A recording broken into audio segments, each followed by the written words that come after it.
There's a moment when everyone's finally asleep.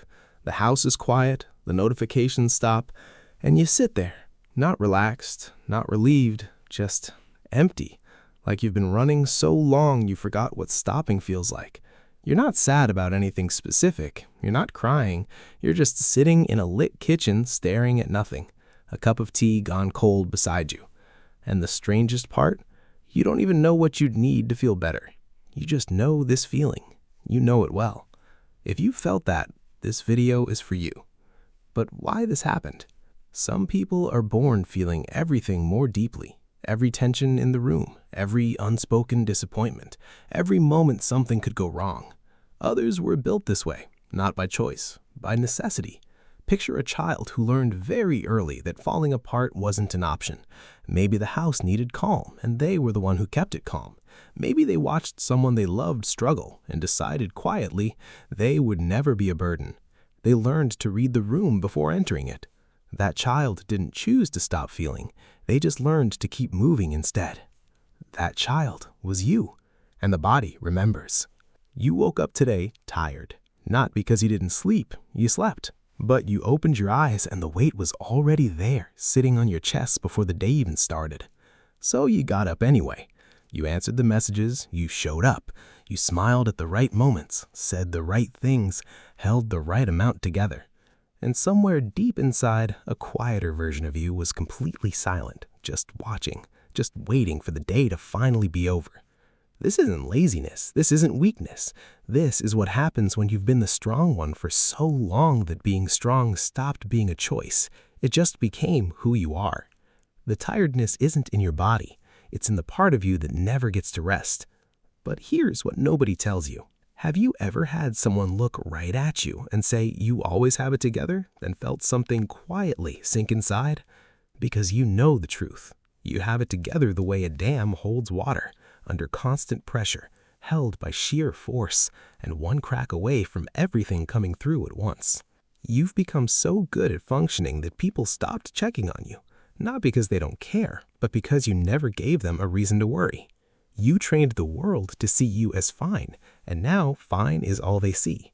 A 2013 study found that high-functioning individuals are the least likely to be asked if they're okay, precisely because they appear not to need it. That's the loneliness nobody talks about. Not being alone, being surrounded and still unseen.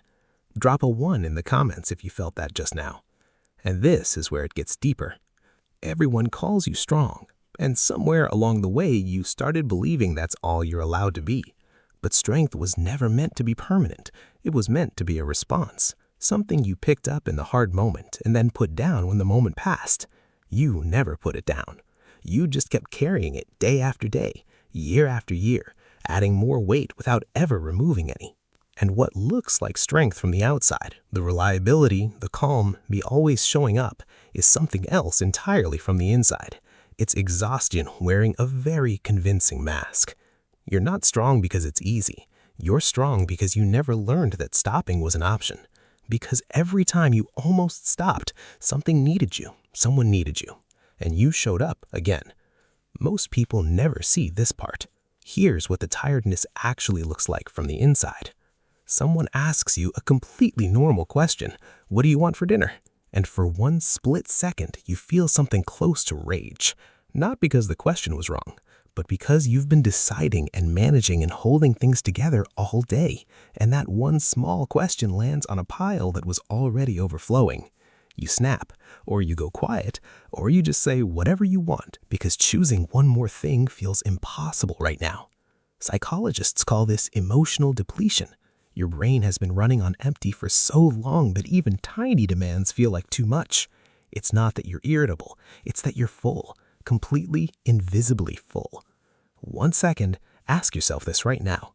When was the last time someone asked you how you were and you actually told them the truth? The real reason goes even further. You know that person who always knows what to say when someone else is falling apart. The one who shows up without being asked. The one who listens, who holds space without making it about themselves. That person is often the worst at knowing what they themselves feel. Not because they're closed off, but because their emotional energy always pointed outward, towards others, towards fixing, towards holding. So when someone finally asks, "How are you, really?" there's a long pause. Not because you're hiding, but because you genuinely don't know. Your own feelings became a foreign language. Before we go deeper, drop a comment right now. Have you ever been the person everyone leans on but had no one to lean on yourself? Here's where it gets personal. You're not tired of life. You're tired of the version of you that exists for other people. The one who picks up the phone when drained. The one who says, "I'm fine, just busy," because explaining the truth feels like too much. The one who holds space for everyone else's pain while quietly folding under the weight of their own. You've been performing okay for so long that sometimes you reach inside to check how you're feeling, and there's just static. Here's what nobody prepared you for.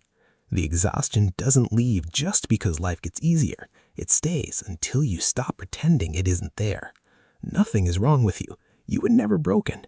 You were just someone who learned to survive by staying strong, and nobody told you you were allowed to stop. And this changes everything. Everyone tells you to rest, but rest isn't simple when your nervous system has been in motion for years. The moment you slow down, everything you outran starts arriving. The grief you postponed, the anger you swallowed, and the sadness you told yourself wasn't valid because others had it worse. Stillness isn't peaceful for you. It's loud. So you keep going, not because you want to, but because stopping feels more dangerous than exhaustion. At least when you're moving, you're in control. Here's something worth sitting with.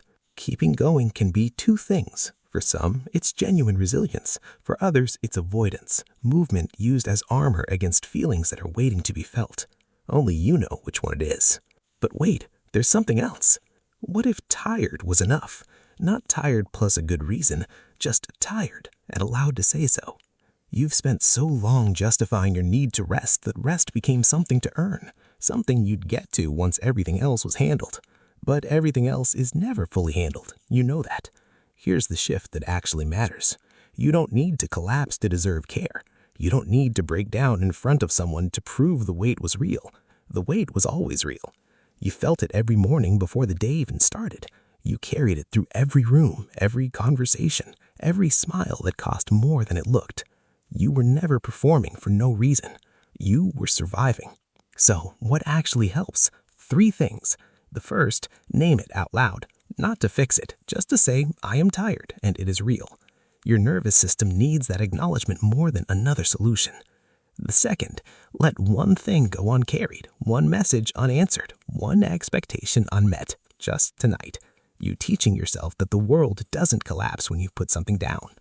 The third, find one person who holds with you, not someone you manage, someone who makes you feel like you don't have to perform. Even one honest conversation starts rewriting what your childhood taught you. You don't have to fix everything at once. You came here thinking something was wrong with you, like the tiredness meant weakness, like everyone else was coping and you were quietly failing. You leave knowing this was never about weakness. It was about someone who learned to carry weight in silence, who became so good at functioning that the world forgot to check on them, who sat alone in a lit kitchen at midnight, cup of tea gone cold, not even knowing what they needed. That stillness wasn't emptiness. That was everything you'd been holding, finally asking to be put down. You are allowed to be tired. You are allowed to need. That was never weakness. That was just being human. Tell me in the comments, have you ever been surrounded by people and still felt completely alone in what you were carrying? I want to know how many of you have lived that. And if this video found you at the right moment, the next one goes even deeper. It's about the people who feel the most are often the ones who learned to hide it earliest.